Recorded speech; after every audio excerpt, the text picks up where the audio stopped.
Chainsaw Man has done it again, just not in a way a lot of people will like. For me, there is a couple of conversations here that I enjoy. However, there's also another conversation that I don't really have the energy for. I think it's repetitive. But the more I try and open my mind to this repetitive idea, the more I feel like I'm getting closer to figuring out what Fujimoto is trying to do, but at the same time, getting further away of the point. And the more I find myself in this circular idea of whether I love or hate it, I just don't know. I end up being confused. I don't know.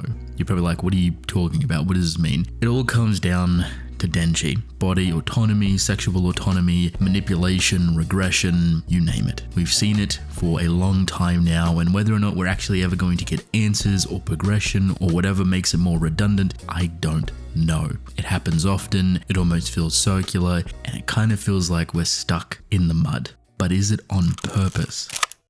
Fumiko definitely was surprising. I've always had a weird thing with Fumiko as a character. I felt her importance or her relevancy throughout the series was very shoehorned in. It felt forceful to bring in this type of character this way and never really give her an ability or a power or a relevant point that made her kind of scary. When we turn that idea of Fumiko into, a public safety character, okay, now it starts to make more sense. But then you never really see her again. But then she pops back up, but then you don't see her. So for me, she felt like this odd force randomly pulling the strings, and I know that spurred a lot of ideas. People thought she was death, people thought she was contracted to another powerful devil, or that she might have been the final villain of the story, and honestly, I don't blame you. I think there's a level of enticingness to her character and how Fujimoto has used her, but also underutilized her. The less he uses her, the more interested I am. The more he brings her out to play, her value starts to trickle. So I'm kind of caught in that crossroad. This chapter kind of brings everything together, at least for me. It feels nice to kind of figure out the whole picture, at least to an extent. You still have a bit of that unknown. You don't really know what her final goal is or where she actually stands, which is typical for how Fujimoto has his open-ended writing. But at least for her, now you have a bit of a clearer picture. And one that is very sad. One that I found to be a pretty big conversation of relevancy for sexual autonomy and the motives of sexual writing within Fujimoto's works and it being prevalent for a lot of his characters. Fumiko is incredibly depressing and a very disgusting outlook on the whole conversation of war and diseases and humanity kind of spiraling in on itself. It's a smaller conversation connected to a much bigger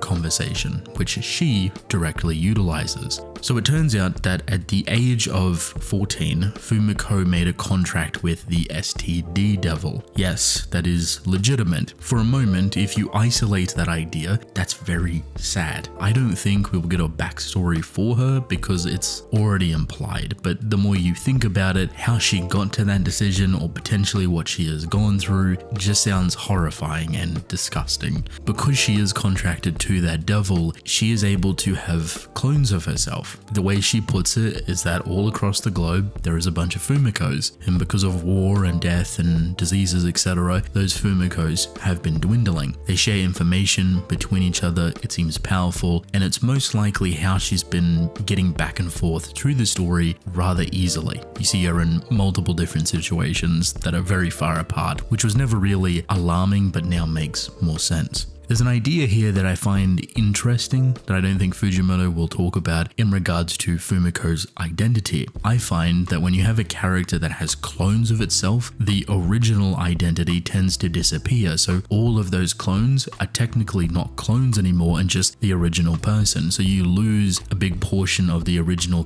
person's identity as they all merge together. Depending on how far you would take it, it could be a very interesting plot thread when you tie it back to STDs and how life-altering, world-destroying it can actually be. Basically forcing you into a whole new person and reshaping a whole new world for yourself now with this disease. It is incredibly destructive. Would Fujimoto play further into that? Probably not. But the idea sounds interesting, and I do like how it is connected with the overall theme that we're currently going with, that humanity is destroying itself with war and disease. So Fumiko doesn't care about death getting wiped out. It's more of like a help me be on the good side of war and we can call it even. That's all she wants. She did also directly bring up what I talked about previously, saying that we don't know if getting rid of war would actually stop death from activating. As she puts it, humanity is constantly fighting wars and constantly killing itself and constantly having to deal with diseases and death and destruction. What difference does eternal war make if you're already in it? If you erase war right now, death theoretically, in Fumiko's eyes, would still activate and still wipe out humankind. She brings up an interesting point, and one that is very much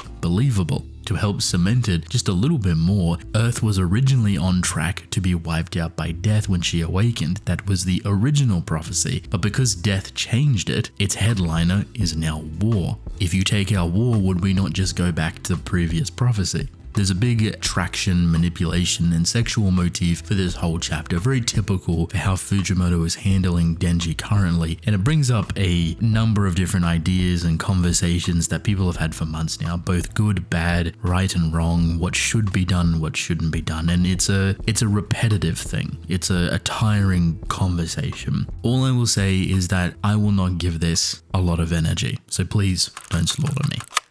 This has been a repetitive conversation about sexuality and Denji specifically, and how he always gets manipulated and that it's circular and it's regressive and he never learns from this, right? I get it. I fully understand, because it's not the funnest thing to read. It's not even enjoyable to read. Like, I feel like you want Denji to progress. You want him to learn from his wrongs, and you've seen bits and pieces, times where he actually does question it, where he does actually learn, but it never gets stuck in his brain. It's like he understands it and then it just disappears entirely. There's even one panel in here where he says that he's just being manipulated. I'm not going to sit here and defend Fujimoto for how he's handled this type of situation. What I will do is talk about, I guess, my experience with it. Because while I am not a fan of it entirely, I don't like how he handles this process that he's dealing with. For some reason, and I guess call me an eternal glazer of Fujimoto, I just hate to see him do wrong, but for some reason it feels kind of fitting. And I say this kind of weirdly, but there's something oddly refreshing about a character not actually progressing. Like, if you have a character that is eternally traumatized and is not technically human and does not know how to deal with human emotions and process of elimination and actually understanding the world with growth that naturally he would have experienced if he was a normal child, he just stands in a singular point without barely any development or barely any growth. And that's not to say that everything about him is underdeveloped or undergrown or whatever. Like, he has grown and developed with the story. It's just this instant here is the most common. It's the most focused on because it's so alarming. I guess what I'm trying to say is that for me, Denji has never felt like a character that should progress normally, because I guess his understanding of progression is not normal. What he deems to be right or wrong, how his emotions intertangle with each other, is so backwards from normal understanding, and for some reason I think Fujimoto is playing directly into that. This might sound like copium, but when I look at Fire Punch, he actually does the exact same thing. He is writing characters that are progressing normally from a writing and reading perspective, but then the character themselves are kind of stuck in time. They don't fix their wrongs, they are just wrong. They have wrongful things about them and they never tend to try and fix those things, even though it would be better for the reading experience. It's having a bad character stay bad at the consequence of the reading enjoyment because of the, I guess, underhood writing that's gone into their character. Does that make sense? Am I losing my mind? Am I trying to give this something that shouldn't be given? I guess what sells me on this is that Fujimoto is not inexperienced. He knows how to progress characters. It's character writing 101. I guarantee you can progress a character, even if you've never written anything in your life. But see, we all fundamentally know where a character kind of should progress to. You know, if they're having this type of issue, obviously sticking with that issue for so long just doesn't really make sense and becomes kind of cumbersome to read. But if that is the point of the character, and that they are a cumbersome character, and that they are annoying to kind of read, then where do you go?